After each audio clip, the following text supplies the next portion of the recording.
Ind AS 36, which is on impairment of assets. To begin with, what we need to understand, what is impairment of asset and what is the objective of Ind AS 36.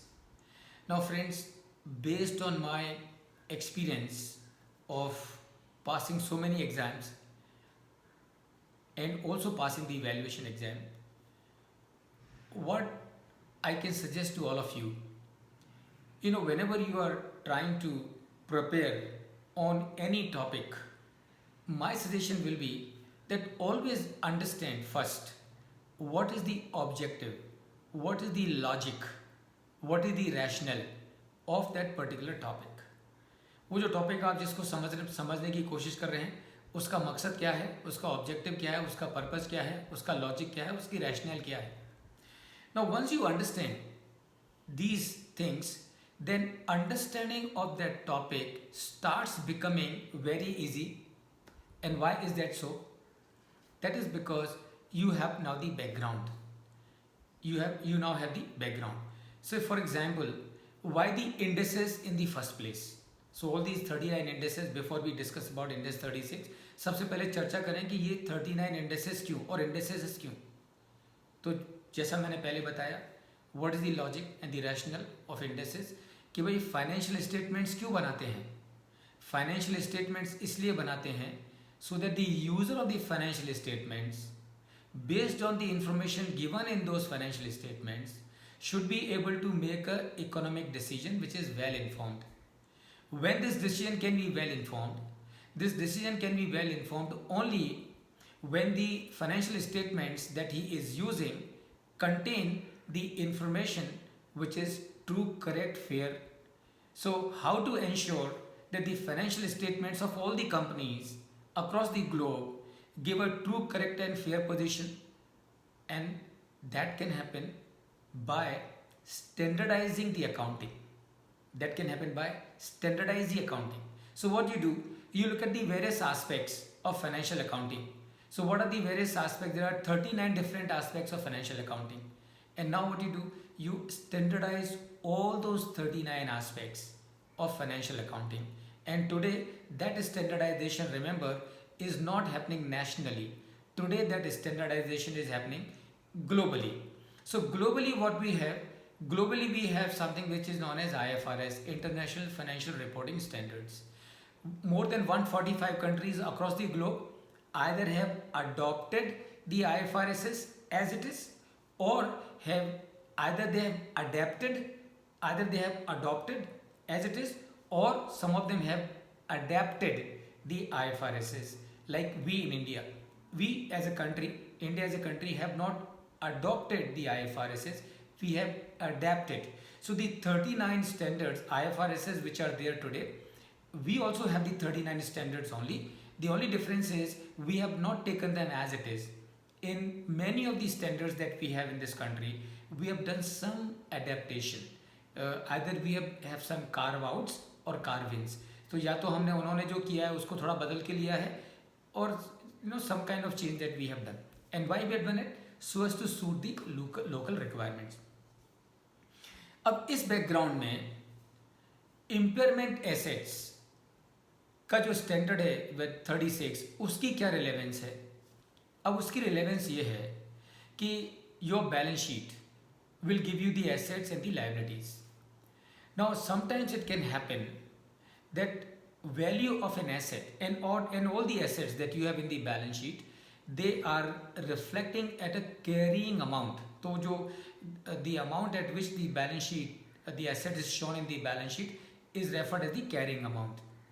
So it is possible in many cases that the carrying amount of an asset is more than the realizable amount of that asset.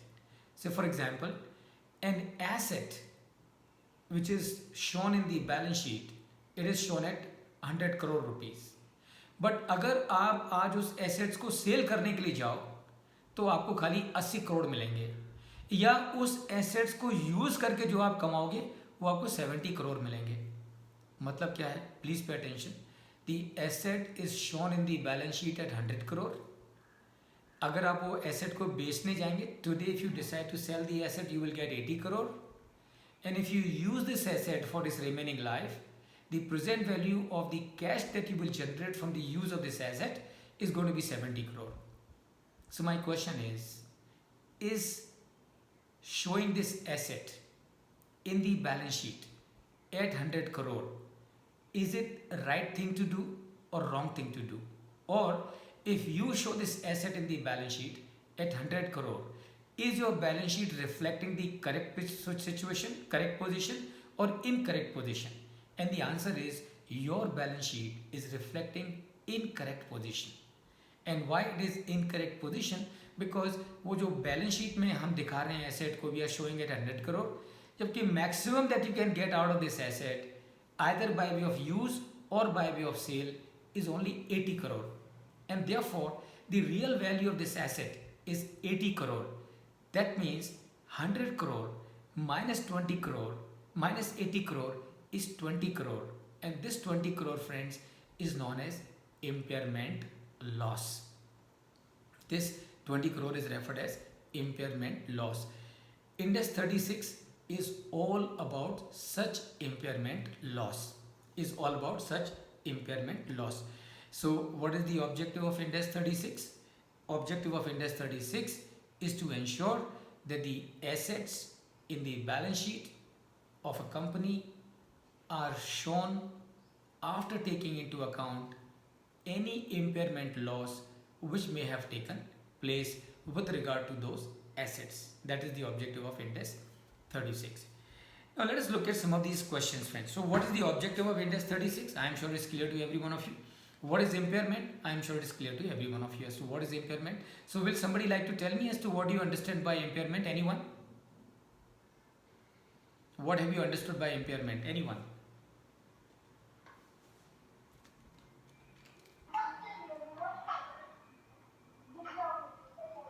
yes sir, जो market से अगर loss होता है तो impairment loss होगा, actual value जो market में है Okay. उसका जो शो किया गया है वो ज़्यादा है. Okay, very good. Very good. Anyone? One more? Yes, please. Sir, we have Loss in generating cash. Loss in generating cash. Uh-huh. Okay. sir, we have taken the replacement cost. Why not we taken the cash flow generated by the asset? That's 70 crore. Yeah. So, the second thing that I mentioned, value in use. So, value in use, you arrive at after taking into account the projected cash flow only. So, it is already taken into account. So, it is already taken into account. I hope you follow me. Sir, it's not clear, sir. Okay, so tell me your question once again. Sir, we have considered for the requirement cost is replacement cost. Uh-huh. Why not we take the value, cash generated, that is the 70 crore of the asset value. Yeah, okay. Good point.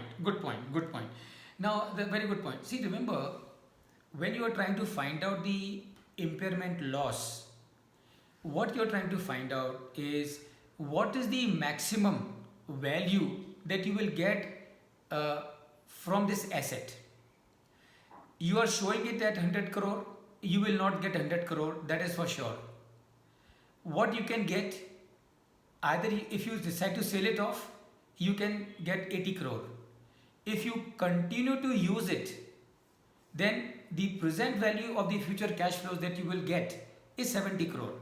So you have the option today in your hand of either go for value in use or go for disposal, theoretically. So out of these two, whichever is higher is the value which is available to you.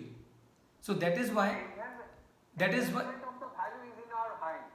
Yeah, correct. Whichever is higher. So value in use or realizable value, whichever is higher is to be taken. So that means, good point. That means if in this example, the realizable value was to be, let's say, 70 crore, and value in use was to be 90 crore. In that case, you will take the figure of value in use, which is 90 crore, so whichever is higher between the value in use and the realizable value. Right? Okay, good. Okay. So now the question is, when does impairment occurs? So impairment will occur when the carrying amount is less than the realizable value or the value in use, whichever is higher, and that is where impairment loss will happen. So what is the realizable value? We understand. So in case if you have to dispose the asset, the amount that you will get from the disposal minus the expenses that you would need to incur on this disposal, so whatever remains in your hand is your realizable value. Now, for the benefit of some of you, what is value in use? Remember, it's very simple. As the name suggests, value in use, that means what is the value that you will get from the use of this asset. So the value that you will get from the use of this asset is what? It is the present value of all the future cash flows that you will generate from the use of this asset, and that is your value in use. Now the question is, can impairment be written back? Is it possible to say, for example, this year, let's say, please pay attention. So this year your carrying amount was 100 crore and your realizable value was 80 crore and your value in use was 90 crore, right? So your carrying amount was 80 crore and your carrying amount was 100 crore, realizable value 80 crore, value in use 90 crore.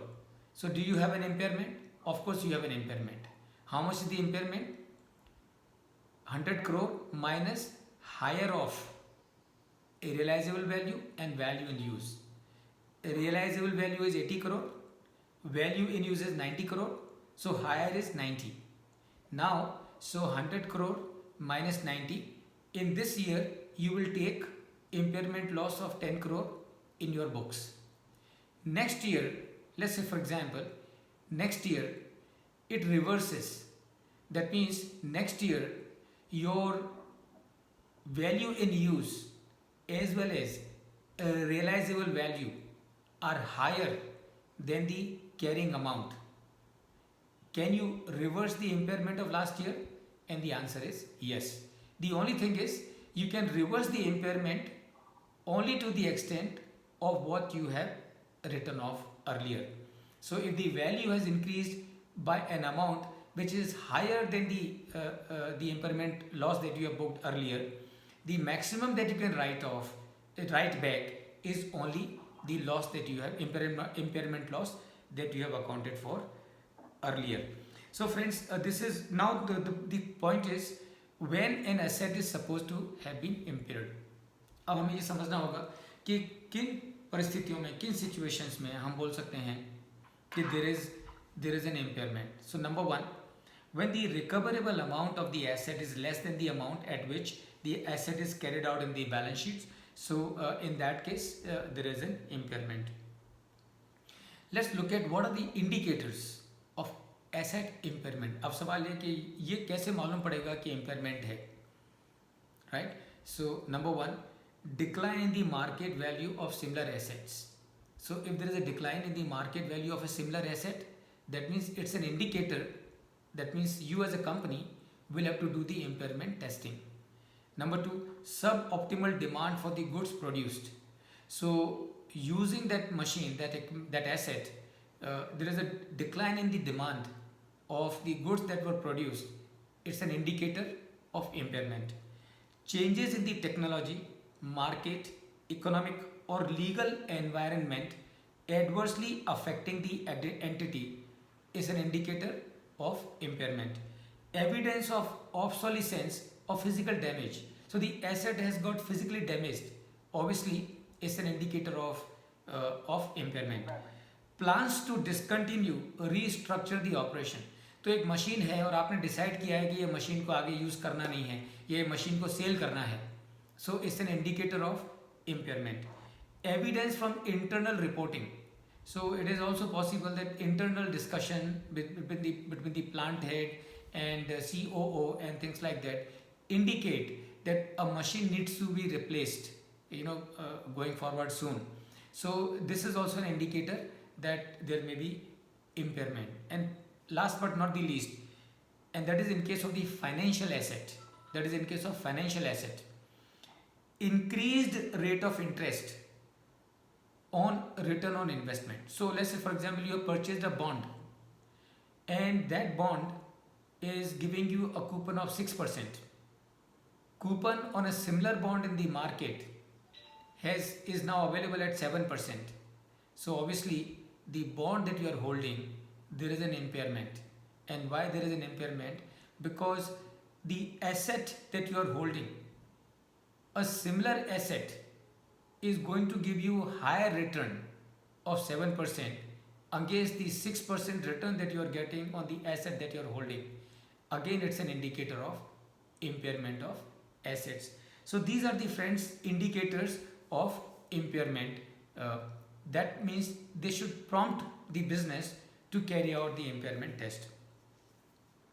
Now the question is, when should you do the impairment test? So number one, whenever an indication exists that asset has been tested for impairment. So that is when you will have to do the impairment. Number two, there are certain situations where there is a compulsory impairment test to be undertaken. And which are those situations? Situation number one, intangible assets with indefinite useful life. So there are intangible assets which have got a definite life, and there are certain intangible assets which have got indefinite useful life. So the assets which have a definite useful life, they will be amortized in any case based on the useful life of those intangible assets. Intangible assets which have indefinite useful life, now those will need to be tested every year on the date of the balance sheet for the purpose of impairment. Likewise, goodwill acquired in case of business combination will also need to be tested compulsorily on the balance sheet date for impairment.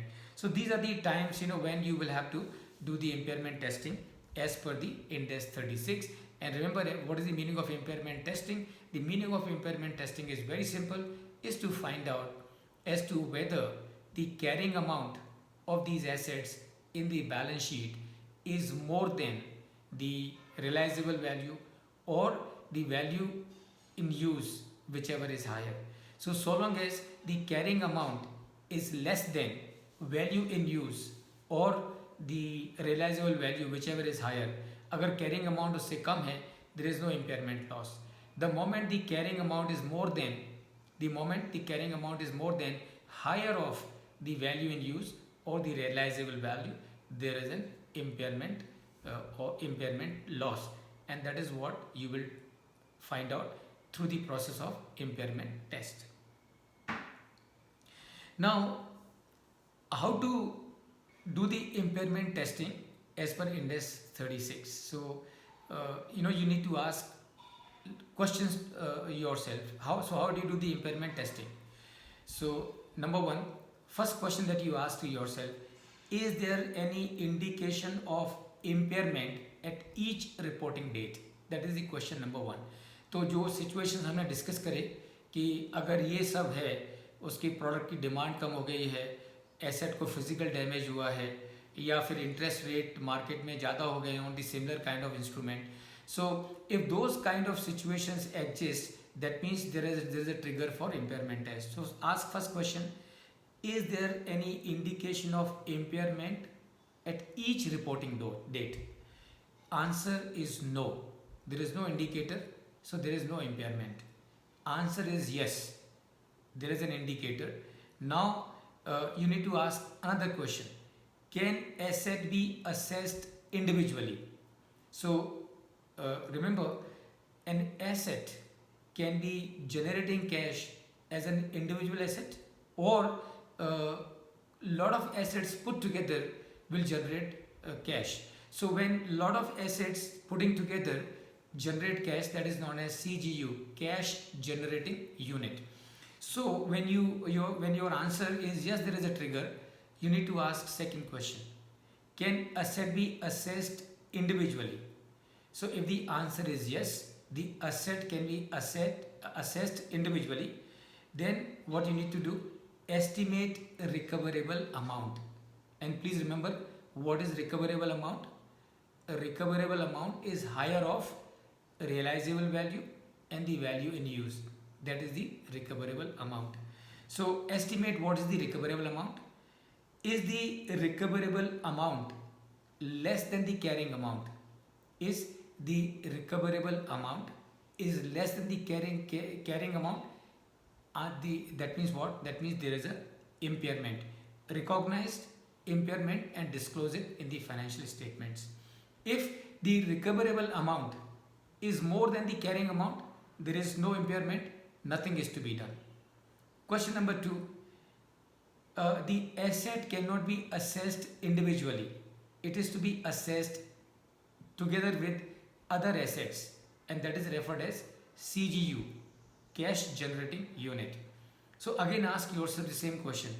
Estimate a recoverable amount of CGU. So what you did in case of an individual asset, same thing you do in case of cash generating unit.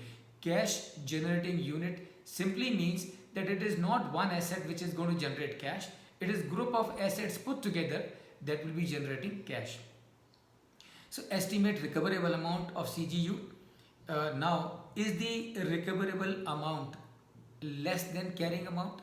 So if the recoverable amount of the CGU is less than the carrying amount, that means there is a impairment loss.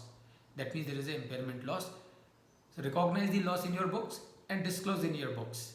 If the recoverable amount from the sale disposal of CGU or from the CGU is more than the carrying amount, that means there is no impairment, nothing is to be done. So this is how, friends, you will do the impairment testing under Ind AS 36, and I think this is all about from my side as far as Ind AS 36 is concerned. But before I move forward, let me just ask a few questions to all of you. Just pay attention and give me the answer. I'm just giving you few situations one by one. I will tell you what is the carrying amount, what is the realizable amount, and what is the value in use. You have to tell me whether there is an impairment in this case or there is no impairment in this case. So situation number 1, and please pay attention. Carrying amount is 10,000. Realizable amount is 11,000. Value in use is 12,000. Do you have impairment in this case? No, sir. No. Very good. Situation number 2. Carrying amount is 10,000. Realizable amount is 9,000. Value in use is 8,000. Do you have impairment here? Yes. And how much is the impairment? What is the amount of impairment loss? 1,000. 1,000. Fantastic. So one more situation. Carrying amount is 10,000. Realizable amount is 9,000. Value in use is 10,000. Do you have impairment here? No. No. Situation next, fourth situation. Carrying amount is 10,000. Realizable amount is 8,000. Value in use is 9,000. Do you have impairment here? Yes, sir. And how much is the amount? 1,000. 1,000. Very good. Excellent. Okay. So now let's go to the Ind AS 103.